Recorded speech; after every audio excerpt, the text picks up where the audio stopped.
ఇప్పటి వరకు ఒక 20 సంవత్సరాలు ఈ మానవీయ ఉద్యమాన్ని, అదిగో మా సావిత్రిబాయి పూలే టీం ఒక 40 మంది మహిళలం, అలాగే కొంతమంది కార్యకర్తలం రాష్ట్ర వ్యాప్తంగా దేశవ్యాప్తంగా అన్ని జిల్లాలు తిరిగి మీలాంటి మానవతా హృదయం ఉన్న వాళ్ళని, స్పందించే హృదయం ఉన్న వాళ్ళని మేల్కొల్పడానికి, జాగృతం చేయడానికి ఒక ప్రయత్నం మేము చేశాం. ఈవేళ మేము సీనియర్ సిటిజన్స్ అయ్యాం.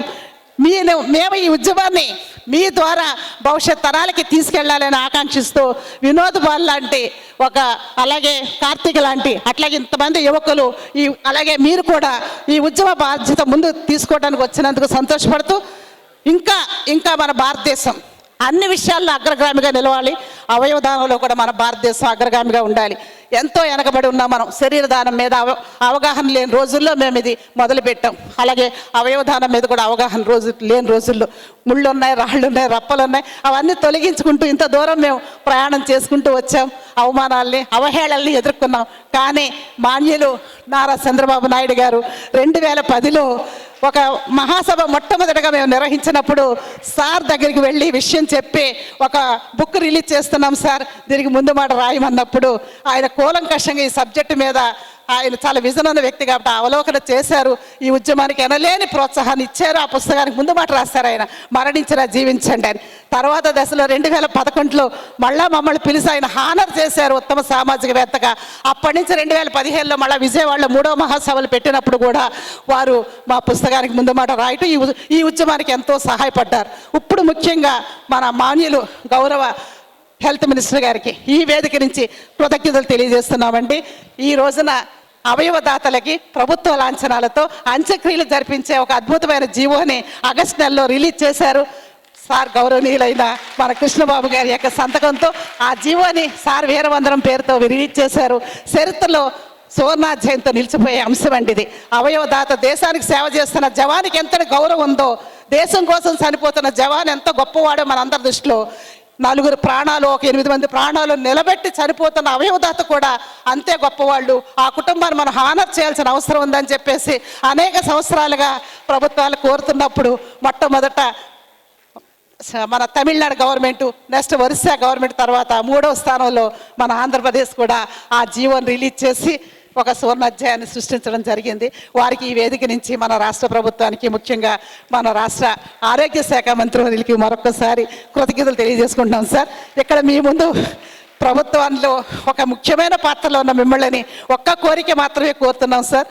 మీరు ముఖ్యమంత్రి గారికి నివేదించండి సార్, చాలు. ఏమీ లేదు సార్, 2016లో సావిత్రిబాయి పూలే జయంతిని అధికారికంగా మహిళా ఉపాధ్యాయ దినోత్సవంగా జరపడానికి వారు డిక్లేర్ చేసి ఒక జీవో ఇచ్చారు సార్. ఒక 3 సంవత్సరాలు ఘనంగా గత ప్రభుత్వం నిర్వహించారండి. కానీ 2019లో వచ్చిన ప్రభుత్వం ఆ జీవోని పక్కన పెట్టారు సార్. ఇప్పుడు మళ్ళీ తెలంగాణ గవర్నమెంట్ రీసెంట్లీ నిన్ననే ఒక జీవో ఇష్యూ చేశారు సార్. అదే జీవోని మళ్ళీ అమలు చేసి మా మహిళా లోకానికి, మహిళా ఉపాధ్యాయులకి మరొక్కసారి మీరు సముచితమైన గౌరవం మన కూటమి గవర్నమెంట్ కల్పించాలని కోరుతున్నాం సార్. Thank you sir. అట్లాగే శరీర అవయవదాన ఉద్యమానికి మేము చాలా నమ్మకంగా ఉన్నాం సార్. భారతదేశంలో మన ఆంధ్రప్రదేశ్ని మీరు అగ్రస్థానంలో నిలబడతారు. అవయవదాన ఉద్యమంలో ఆంధ్రప్రదేశ్ నెంబర్ 1 పొజిషన్లో ఉంటుంది రాబోయే రోజుల్లో అనేది మేము నిజాయితీగా నమ్ముతున్నాం సార్. ఆ నమ్మకాన్ని మేము ఉంచి ఈవేళ మా ఆహ్వానాన్ని మన్నించి మీరు ఇచ్చేసినందుకు ప్రత్యేకంగా హృదయపూర్వకమైన కృతజ్ఞతలు తెలియజేస్తూ, ఇప్పుడు సార్ మా 20 ఏళ్ల ప్రస్థానాన్ని మీరు మా మేనిఫెస్టోలో కానీ లేదా మా యొక్క ఆలోచనలో కానీ మీ ముందు పెట్టాం సార్. మీ సావధానంగా అవకాశం ఉన్నప్పుడు చూడండి సార్, పరిశీలించండి. చిన్న చిన్న సమస్యలు మేము దగ్గర పెట్టాం సార్. కృష్ణబాబు సార్ గారికి ఎప్పుడు చెప్తూ ఉంటాం, ఆర్థిక అంశాలతో ముడిపడినవి కాకుండా చాలా సులభంగా ఏమీ లేదు సార్. ఒక శరీరదాత చనిపోతే మేము ఇప్పుడు సొంత అంబులెన్స్లు పెట్టి మెడికల్ కాలేజీలకు తీసుకెళ్తున్నాం సార్. అదే కానీ మనకు వానప్రస్థానం అంబులెన్స్లు ఉన్నాయి సార్. అవసరమైనప్పుడు ఆ శరీరదాతను తీసుకెళ్ళడానికి అవకాశం కల్పిస్తే చాలు సార్. ఆ ప్రభుత్వం ఆ అంబులెన్స్ వచ్చింది, ప్రభుత్వమే మెడికల్ కాలేజీకి తీసుకెళ్తున్నారు సగర్వంగా అనేది చాలా పాజిటివ్ ఇన్స్పిరేషన్ అనేది ప్రజలకు వస్తుంది. అట్లాగే అవయవదాతకి వేళ అంత్యక్రియలు జరపడానికి ప్రభుత్వ అధికారులు ముందుకు వస్తుంటే అది ఎంతో గొప్ప సంచలనాన్ని. ఒక రకంగా చెప్పాలంటే ప్రజలందరిలో కూడా నేను కళ్ళారా చూశానండి. ఇక్కడ మునగబాటి ప్రసాద్ అని ఆయన చనిపోతే ఆ ఊరు మొత్తం అంత్యక్రియల్లో పాల్గొన్నారండి మంగళగిరిలో. అంటే ప్రజలు ఈవేళ ఐచ్ఛికంగా ముందుకు వస్తున్నారండి ఈ ఉద్యమానికి. ప్రభుత్వం అట్లా చనిపోతున్న అవయవదాత కుటుంబంలో పోషించే వ్యక్తి చనిపోయినప్పుడు నేను ఉద్యోగ కల్పన చేయటంలో మీ మీద ఒత్తిడి చేయను కానీ సార్, ఈ జిల్లా అధికారుల నోటీసులో చిన్న చిన్న పోస్టులు ఉంటాయి సార్, అవుట్ సోర్సింగ్ పోస్టులు. మెడికల్ కాలేజీలో కావచ్చు, ఆసుపత్రుల్లో కావచ్చు సార్, హాస్పిటల్స్లో కాకుండా స్కూల్స్లో కావచ్చు, చిన్న అవుట్ సోర్సింగ్ పోస్ట్ ఇవ్వండి సార్. నేను చూశాను సార్, 99% పేద వర్గాల వాళ్ళే అవయవదానం చేశారు సార్. వాళ్ళందరూ కూడా ఎంత కష్టాల్లో ఉన్నారో ఫ్యామిలీస్ని ప్రత్యక్షంగా చూశాను సార్. సార్ మా సంస్థ చాలా చిన్నది, ఆ బిడ్డల చదువులకి 10,000 20,000 ఇస్తున్నామండి. అదే మీరు ఒక 10,000 రూపాయల జాబ్ ఒక కాంట్రాక్ట్ బేస్ మీద ఇప్పించగలిగితే అవకాశం ఉంటే సార్ పరిశీలించండి, ఆ కుటుంబం మొత్తం బతుకుతారు సార్.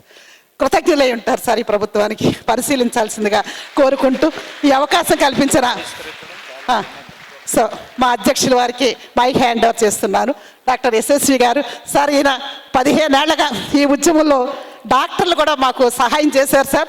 ఈయన డాక్టర్ ఎస్ఎస్వి గారు ఇంత పెద్ద సర్జరీ అయినా కానీ మేము ఆయన ఒక సామాజిక ఉద్యమ కార్యకర్తగా వారిని చూస్తున్నాం.